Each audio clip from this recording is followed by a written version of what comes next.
嗱，今集北上試車咧，試嘅係東風同本田合作嘅 Honda S7。嗱，呢部 S7咧同樣咧都係中國限定，亦都即係之前嘅葉系列量產之後，葉呢個名咧後尾就取消咗，直接就叫做 Honda S7。我覺得最值得欣賞嘅一點咧，就係佢冇諗住喺內地捲埋一份，而係瞄準高檔路線。嗱，車價咧就係由259900人民幣起。喺內地競爭對手就包括 Model Y、Zeekr 7X、海獅07等等。S7 咧對於 Honda 嚟講咧都係一個大膽嘅設計，因為部車嘅外形完全唔似佢而家嘅車款之餘咧，亦都可以喺海量嘅中國汽車市場度提高辨識度。車身造型咧就採用新嘅設計語言，配以 Y 型 LED 大燈同埋貫穿式燈條，車尾咧就有大型擾流板同埋貫穿式尾燈，運動感十足。輪胎嘅尺寸就係265/45R21。另外咧，佢全車咧都用咗呢個雙層嘅隔音玻璃啊，咁所以咧佢喺行車嘅時候咧確實非常之寧靜嘅。隱藏式手把設計，車長4.75米，闊1.93米，高1.62米，軸距就係2913mm。佢用嘅架構就係全新嘅智能高效純電 W。簡單理解就係將摩打全內外殼嘅大容量電池整合。有後驅同埋四驅版本之外，重點咧係可以做到50:50嘅車重比例，加上用前雙搖臂後5連桿嘅懸掛設定，佢喺操控嘅表現，我自己咧就俾好高分。好啦，咁呢部車咧，佢左右兩邊就唔係用傳統嘅側鏡嘅，即係唔用玻璃側鏡嘅，佢就用咗電子嘅側鏡嘅。咁所以咧，你喺視覺上面咧，你係唔係即係直視係去 H 嗰個位嘅，而係 H 下方嘅咁。咁呢一樣嘢其實我永遠都會講就係一定要少少時間去習慣嘅。咁但係其實而家嘅電子側鏡嗰個亮度咧，同埋解像度已經非常之高，咁所以而家就算我咁樣坐喺度，只要你習慣下個視線位咧，其實你好容易就可以睇到車後邊成個嘅盲點區域啦。咁佢喺個盲點嗰個區域咧，其實佢係可以彌補到即係嗰個視覺盲點嘅。其實另外咧，呢部車咧有好多喺操控上面值得分享嘅地方嘅。咁首先佢用咗新嘅平台介頭啦，咁車重比例就係50:50啦。咁另外咧就喺佢駕乘體驗上邊咧，佢特別注重喺加速同埋喺剎車嘅時候咧，佢係唔會有一個令到即係乘客咧有個暈車浪啊，即係嗰個感覺嘅。咁即係咩一回事咧？就係譬如我加速，我加速時候咧，佢係唔會令到你有扯後嗰種情況出現嘅。咁當你減速係同樣嘅，咁因為而家好多時候減速咧都唔會做到剎車點頭嗰陣時噶嘛，咁但係呢部 S7 咧，佢喺呢個加速同埋喺減速上面咧就更加之提升咗一個層次啦，就係去令到成部車喺加速同埋剎車嘅時候都係完美咁樣去好穩定，令到咧駕駛者甚至乘客咧都冇有呢個暈車浪啊，甚至乎咧不適嗰種感覺嘅，呢個係佢做得非常之唔錯嘅，所以佢呢個線性嘅加速嘅 power 咧係好 smooth 嘅。雖然咧佢係咁大部車啊，但係咧你好容易好快咧就能夠上手啊！因為我都係要讚呢兩邊嘅左右側鏡嘅電子側鏡，佢喺我睇盲點位同埋喺地線嗰方面咧就係真係幫到手好多，令到我冇一種，因為大家都知道我係有啲怕揸大車㗎嘛，好多時候，因為揸大車咧，因為我始終都係中意揸細車啊嘅人啊，揸大車有陣時咧，你會即係感覺到好似好有壓迫感咁啊，尤其係即係譬如我哋而家左軚啦，我又唔係話完全係習慣揸左軚啦，咁但係因為佢呢個側鏡啦，同埋咧我而家成個大銀幕咧 A 柱位咧係收窄咗嘅，咁所以咧你會喺視覺上面咧，你會更加之覺得其實佢唔係好大部啫喎。嗱，而家大家見到畫面呢一個咧，就係嗰個Head-Up Display 咧，去投射出嚟嗰個箭嘴，藍色箭嘴係個導航嘅藍色箭嘴嚟嘅。另外咧就係佢係我哋而家揸呢部咧就係頂配版嘅四驅。四驅一個好處，咁就永遠都係講嗰句啦。四驅嘅好處就係佢喺過彎啊嘅時候係特別穩定嘅。其實咁加上佢部車嘅車架啦，亦都重啦，即係幾樣嘢夾埋嘅，重心嘅問題啦。車重比例嘅問題啦，車架嘅問題啦，四驅嘅問題啦，幾樣嘢夾埋咧，令到咧你喺揸部車嘅時候咧，有得心應手之外咧，佢喺個彎位表現係特別平穩嘅。其實咁，所以作為一部家庭用嘅 SUV 咧，我成日都同大家講就話，家庭嘅 SUV 一定要俾到駕駛者同埋乘客一種安心穩定嘅感覺啊嘛。我而家可以試下去呢個超響模式，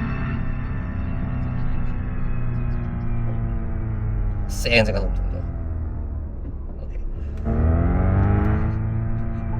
把聲放高。对，但是其实速度要上来之后，它就很那个。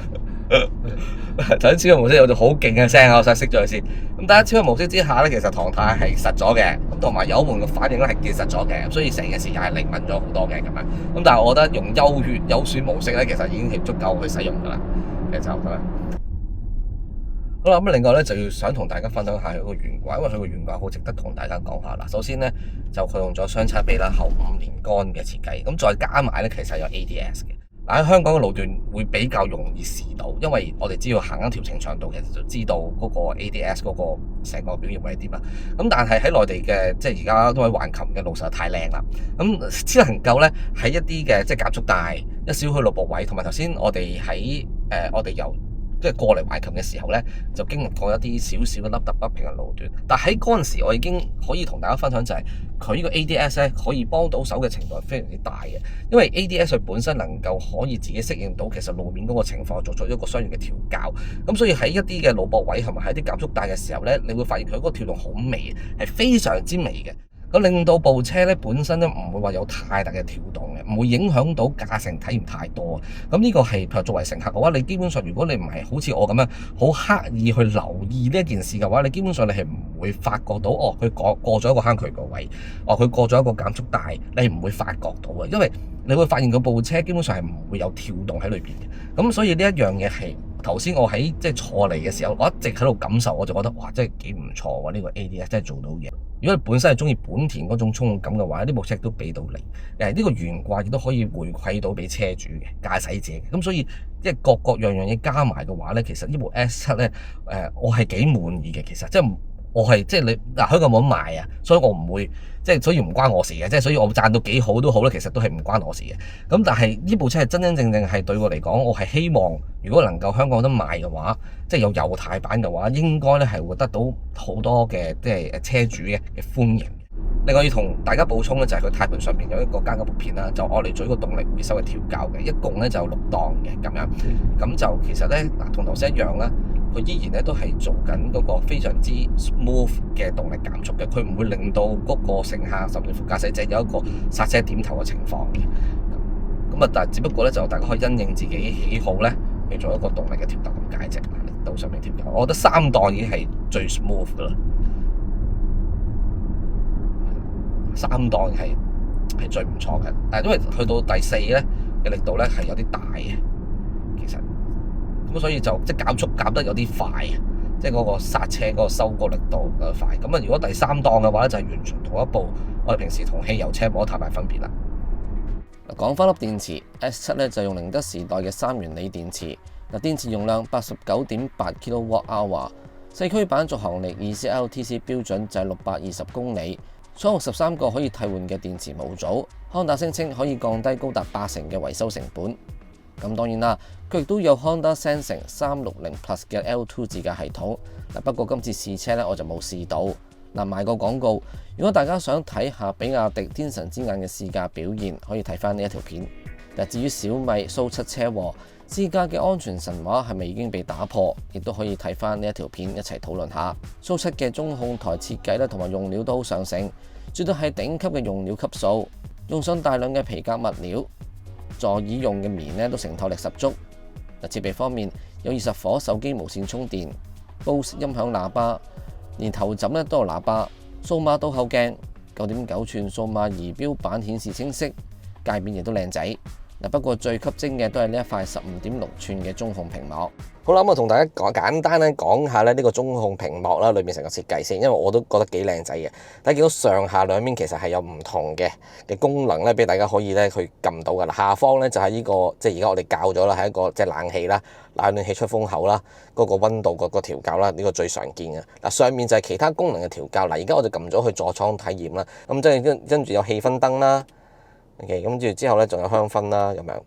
咁之後咧我哋去翻主畫面先。嗱，主畫面咧其實呢個設計呢個界面我都覺得幾靚仔嘅。嗱，我近啲俾大家睇下先，幾唔錯噶。嗱，左邊咧其實大家見到係一啲好正常啦，俾大家見到嘅選單啦，就譬如音樂啦，跟住之後就見到而家嘅部車仲有幾多電啊，可以行到幾多公里啊。咁當部車行嘅時候咧，佢仲話到俾你聽，究竟佢係充緊電啦定還是回緊電嘅。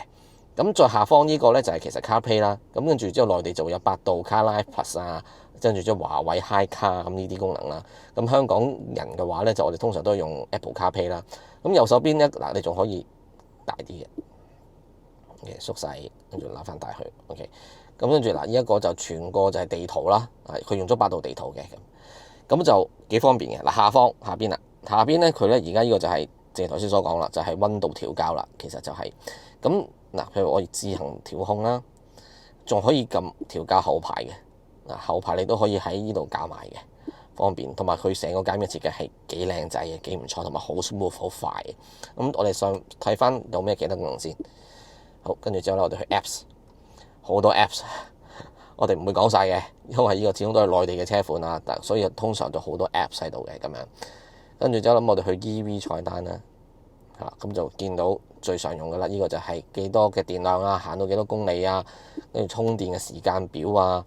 嗱，你仲可以預校去呢個開呢個冷氣嘅，你充電限制嘅，跟住做 V2L 嘅，非常之多元化。另外一般設置啦 ，OK， 咁一般設置咧就係譬如可以本身 WiFi 啦，有設備連接啦咁樣。好啦，跟住再睇下佢嗰個車輛設置啦。好啦，咁車輛設置咧，佢就有駕駛輔助 ，OK， 咁佢同樣都係 L2嘅呢個即係主動式嘅駕駛啦。咁所以大家見到就係高速領航輔助啊，跟住就車道保持輔助提示音啊，呢啲都可以好一應俱全啦，俾晒你睇到啦咁樣。跟住之後抬頭顯示器啊，嗱，佢座艙監測攝像鏡頭都有嘅，就可以睇翻晒車裏邊個環境啦。Hello， 後座空間亦都係賣點，2913mm 嘅軸距可以將本田嘅乘坐空間最大化、機械空間最小化嘅 MM 理念進一步實踐。略咧同大家講下佢嘅後座空間啦，同埋設備啦。嗱，首先乘坐感，乘坐感我覺得咧佢呢個成個位咧係有啲低嘅。其實佢嗰個坐墊成個座椅咧設計得有啲低嘅，所以咧你見到有少少踎凳仔嘅感覺嘅。其實我自己個人覺得咧就有少少扣分嘅。嗱，所以即係咧我兩隻腳咧都可以攝喺呢個即係主駕同埋副駕嘅即係座椅嘅下方啊嚇。咁但係要伸直隻腳咁樣。咁但係如果你話我咁樣坐咧，其實係有啲踎凳仔嘅感覺。咁成個座即係坐咗落去嘅，呢個要留意嘅地方我知一先咁樣。咁另外咧，咁如果我瞓低嗱，我而家呢張椅咧，即係椅背咧，其實我可以佢有個兩段嘅調校嘅。我而家校咗佢後嘅，咁但係佢個兩段調校係有啲難校嘅，因為咧我要抽起呢個塊嘢，呢條繩先得嗱，好難抽，一定係喺出邊即係門出邊抽起咗移一移，我先可以校到嘅。咁所以就係有啲麻煩嘅，我覺得喺呢個如果你要調校嘅話，咁所以我覺得大部分人都會將佢校到好似而家呢個模式就係完全向後分平咁樣咯。即係攤頭模式咧，又係成日都話嘅攤頭模式咁樣。咁但係你問我舒唔舒服咧？就如果你話長途行車，佢長期咁樣嗱，你要長期咁樣坐咯，即係你要長期咁樣攤頭咯，咁先得咯。如果你要正常咁，好似我平時話正常咁樣坐咧，我覺得有啲辛苦，即係你要完完全全係咁樣瞓低，好似成個攤屍咁樣完全瞓低喺度咁樣，咁啊你又舒服啦。你要但係要長期咁樣做啊。OK， 好啦，咁但係咧就佢成個嘅即係。闊落啊，咁因為佢兩邊嘅車窗咧都大啦，加上佢有呢個即係天窗同天幕頂啦，所以成個嘅空間感覺都係闊落嘅 ，OK 嘅，即係呢個件事係舒服嘅。咁佢個冷氣出風口咧就擺咗喺中間啦，跟住之後就下邊仲有兩個嘅 Type C 嘅插頭啦，咁就下方係冇嘢噶啦，咁而且佢完全係平整地台嘅，咁所以就算你坐喺中間嘅朋友都坐得舒服嘅。咁佢呢張墊咧坐墊咧其實係厚身嘅，你摸落去都知係厚身嘅。OK， 咁但係佢塊皮嘅觸感咧，我覺得就冇佢車身咧呢一啲，譬如門柄啊、中控台啊嗰啲皮嚟得靚啦。其實咁啊嗱，主駕同副駕咧，佢仲有兩個喇叭嘅，即係左邊、右邊有兩個喇叭嘅，咁所以佢成車都 Bose 喇叭，咁所以咧你裏面焚機聽音樂咧，應該會幾爽嘅。其實嗰件事。咁但係咧 Bose 喇叭隔離咧，呢個黑色嘅嘢係咩嚟嘅咧？嗱，我遞隻手埋先。好啦，咁佢就會着啦，呢個輕觸式嘅鍵，咁佢有好多咁佢都有幾多嘅功能咧，俾大家去撳嘅。咁啊嗱，最基本就係呢個冷暖燈啦。嗱，我嘅冷暖燈，OK嗱，好得意嘅，大家見到咧，我撳冷燈藍色咧就會着藍色燈啦，暖燈咧就會變咗做呢個橙色咁嘅燈啦，咁樣。咁我變翻呢個先，好。咁啊，我有一個特別啲嘅功能咧，就係呢一個掣啦。嗱，呢一個掣係咩嚟咧？呢個掣咧其實就係可以控制咧，就天窗咧同埋天幕頂咧。佢嗰個密度嘅，即係譬如話嗱，而家我係冇開到啦，所以咧佢而家就叫做零檔啦。咁佢一共咧係有呢個即係加埋零咧係有呢個5檔喺裏邊啦。而家係0啦，1啦，都睇唔到嘅2。OK 3，好似睇到啦嚇，跟住4。嗱，大家見到啦，呢個尾箱嘅空間咧非常之唔錯㗎，俾大家擺到唔同類型嘅行李啊、物件啊都冇問題嘅。咁佢兩邊咧，左右兩邊咧都有一個咁細嘅一個空間仔。OK， 咁但係咧佢就唔係用塑膠嘅，咁所以咧大家擺濕貨嘅時候咧要留意啊。嗱，另外唔少得咧，仲有呢個煙插位啦。嗱，打開尾層板之後咧，都會見到有一個空間少少地嘅空間，俾你擺下其他物件都得嘅。嗱，同樣都係嗰句啦，有啲可惜就係車尾咧嗰個部分咧，亦都唔係啲防刮物料啊咁樣。咁好在咧佢唔係好高，即係個高低嘅相差唔算太大，所以大家擺行李嘅時候咧，咁啊要少少留意啦，咁啊以防你刮花咧個尾啦。嗱，我瞓低埋後排座位之後咧，大家而家可以見到成個空間咧非常之闊落啦。OK，咁不過咧佢唔係完全平整化嘅，大家見到中間咧其實咧係有個高低差咧嘅高低位喺度嘅。咁所以咧，其實如果大家想瞓車咧，其實你喺後邊呢個位咧，即係後邊嗰個尾箱咧，就要加個墊啦。咁咧就做少少手腳咧，你先可以完全令到佢平整化。咁但係一般嚟講，你置物咧，甚至乎你當一個尾箱搬貨啊、搬嘢，其實係冇問題嘅。呢部 S7咧，我自己就好中意，有操控、有豪華、有空間，好啱香港市場。可惜到而家咧都未聽到有消息。不過就算到港咧，車價都應該唔會平到去邊啦。嗱，大家又覺得部車點呢？有冇朋友喺內地都有試過車？嗱，不妨一齊討論下。覺得條片正嘅，亦都可以幫我手 CLS，等更加多嘅人接觸到佢啦。我哋下一條片再見。